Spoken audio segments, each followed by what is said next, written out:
Hi friends, welcome to my channel. ఈరోజు మనం అన్నవరపు సత్యనారాయణ స్వామి క్షేత్రం దర్శించుకుందాం రండి. ఇదే అండి అన్నవరం సత్యనారాయణ స్వామి ఘాట్ రోడ్ మార్గం. అలాగే ముందుగా మనకి మహాద్వారం కనబడుతుంది. ఈ ద్వారంలో నుంచి కార్లు, 2 వీలర్స్, 3 వీలర్స్, 4 వీలర్స్ వెహికల్స్ మీద దేవాలయానికి మనం చేరుకోవచ్చు. మనకి రైల్వే స్టేషన్ నుంచి అలాగే బస్ స్టాండ్ నుంచి కూడా బస్సు సదుపాయం ఉంది. ఈ దేవాలయం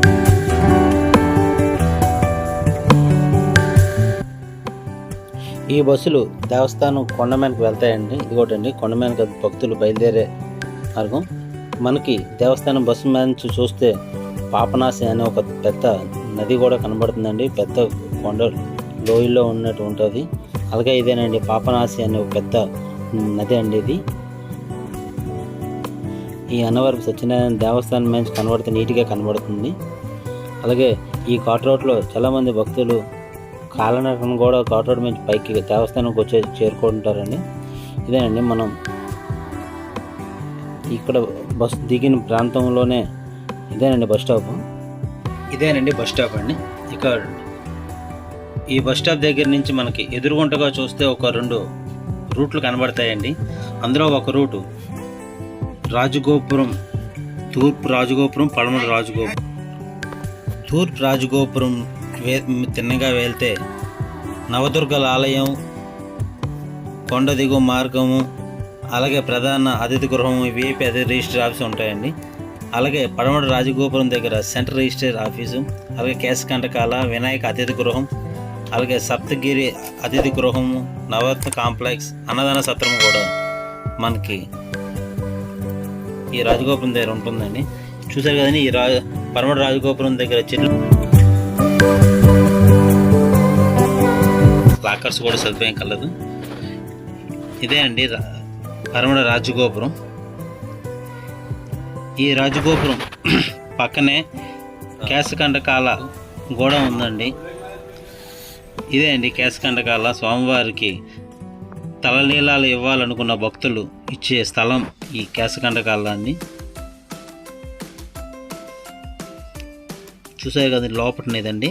లోపల చాలా ఇదేనండి లోపల చాలా పెద్దగా ఉంది.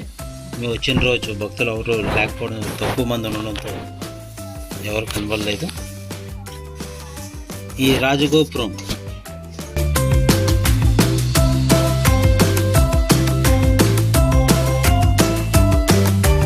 పడమర రాజగోపురం లోపల నుంచి వెళ్ళినా అలాగే తూర్పు గోపురం తిరిగి రావాలి.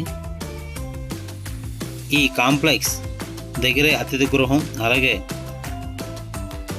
సత్యనారాయణ స్వామి వ్రతం చేసుకోవాలన్న భక్తులకు పూజా సామాగ్రి కూడా ఇక్కడే లభిస్తుంది. ఈ భవనం స్వామివారి ప్రసాదం ఉంది. స్వామివారి ప్రసాదాన్ని తయారు చేసే ఈ భవనంలోనే స్వామివారి ప్రసాదం, నిత్య ప్రసాదం తయారు చేస్తారు. ఈ భవనంలో స్వామివారికి ప్రతిరోజు కూడా సత్యనారాయణ స్వామి వ్రతాలు జరుగుతూ ఉంటాయి.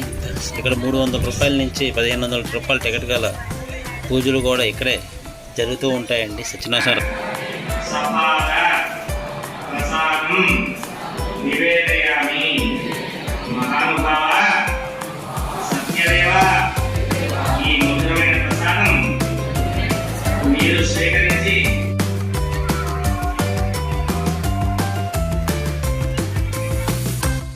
దేవాలయం ప్రాంగణంలో ఇది స్వామివారి మండపం అండి, కళ్యాణ మండపం. ఈ కళ్యాణ మండపం ఎదుర్కొంటూగానే పెద్ద షెడ్లతో స్వామివారి దేవాలయంలో పెళ్లి చేసుకోవాలనుకున్న భక్తులకు ఇక్కడ ఎన్నో సదుపాయాలు కూడా ఏర్పాటు చేశారు. ఇదే అండి స్వామివారి క్షేత్రపాలకుడు శ్రీ రామచంద్ర ప్రభు దేవాలయం. ఇదేనండి ఈ మనకు కనబడుతున్న మండపంలోనే స్వామివారి ప్రసాదాలు ఇస్తారండి. ఇదంతా స్వామివారి మండపం, అలాగే ఆఫీసు.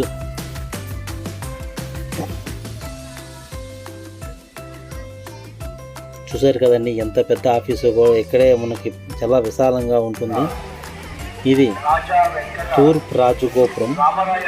ఈ తూర్పు రాజగోపురం మనకి చాలా విశేషకరమైన రాజగోపురం అండి. ఎందుకంటే స్వామివారి ఎదుర్కొంటాగా మనకు దర్శనమిచ్చే రాజగోపురం అండి ఇది. అలాగే పక్కన టికెట్లు తీసుకున్న ప్రదేశం, అలాగే ఒక పక్క స్వామివారి గోశాల కూడా ఏర్పాటు చేయడం జరిగిందండి. చూశారు కదండి రాజగోపురం. ఇదేనండి స్వామివారి గోశాల. ఈ గోశాలలో నిత్యం ఆవులను పూజిస్తూ ఇక్కడికి వచ్చిన భక్తులు ఎంతో భక్తి శ్రద్ధలతో ఆవులు కూడా ఇక్కడ పూజిస్తారండి, దర్శించుకొని పూజించుకుంటారు. ఈ గోశాలలో శ్రీకృష్ణుని విగ్రహం ప్రతిమని ఏర్పాటు చేయడం కూడా జరిగింది.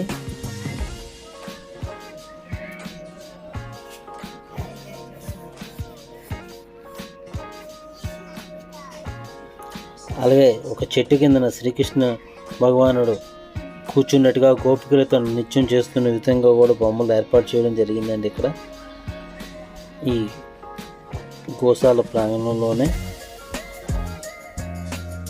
ఈ దేవాలయం బయటకు వస్తే ఆవు నెయ్యితో దీపాలు కూడా మనం వెలిగించుకోవాల్సిన భక్తులు వెలిగిస్తారండి. అలాగే ఇంకో విషయం ఏంటంటే ఇక ఈ దేవాలయంలోని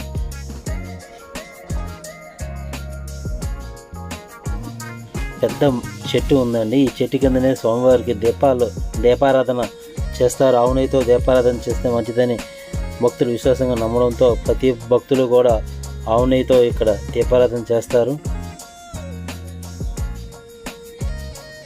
చూసారు కదండి, ఇది గర్భగుడి ప్రాంగణం అండి, రాజగోపురం ఉన్న ప్రాంగణం. అలాగే ఈ రాజగోపురం నుంచి కొద్దిగా కిందకి దిగితే, ఈ మెట్ల మార్గం నుంచి కిందకి దిగితే మనకి ఇంకొక మార్గం కనబడుతుంది. అదే స్వామివారిది స్టాల్స్ అండి. ఇవన్నీ సత్యదేవుడి ఫోటో ఫ్రేమ్స్ ఇవన్నీ అమ్మే షాపులు అండి. ఇవన్నీ చుట్టుపక్కలంతా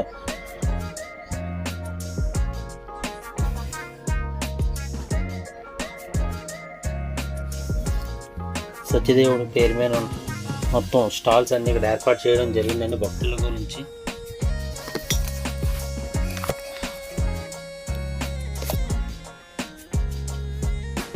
ఈ మండపంలోనే స్వామివారి ప్రసాదం కూడా విక్రయిస్తారండి. ఇక్కడ ఇదేనండి స్వామివారి ప్రసాదం విక్రయించే టికెట్ తీసుకునే ప్రదేశం అండి.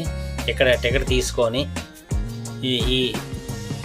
ఈ ప్రదేశంలో ప్రసాదం కలెక్ట్ చేసుకోవాలి. చూసారు కదండి ఎంత పెద్ద మండపం. మనకి మామూలు టైంలో తీయడం వల్ల ఖాళీ కనబడుతుంది, రద్దీ టైంలో చాలా ఎక్కువగా రద్దీగా ఉంటుంది ఈ ప్లేస్ అంతా. అలాగే మనం మెట్ల మార్గం నుంచి దూరంగా మనం కిందకి వెళ్దాం. ఈ మెట్ల మార్గంలోని నవదుర్గ దేవాలయం కూడా ఇక్కడ కనబడుతుంది. ఈవిడేనండి నవదుర్గ దేవాలయం. ఈ మార్గంలోంచి కిందకి మనం దిగుతూ ఉండగా ఇదేనండి మెట్ల మార్గం. ఒకప్పటి ఈ సత్యదేవుని దేవాలయానికి భక్తులు వచ్చే మెట్ల మార్గం అండి ఇది. చూసారు కదండి మెట్ల మార్గం ఎంత బాగుందో. పచ్చని చెట్లతో మంచి వాతావరణంతో చాలా ఆహ్లాదకరంగా కనబడుతుంది. ఇదేనండి ఈ మెట్ల మార్గంలో ఇక్కడ కిందన దేవాలయం కూడా ఒకటి ఏర్పాటు చేయడం జరిగిందండి. ఇది స్వామివారి పాదాలండి. ఇక్కడి నుంచి వెళ్ళే భక్తులు కొబ్బరికాయ కొట్టి దేవాలయంకి వెళ్ళడం ఆనవాయితీ.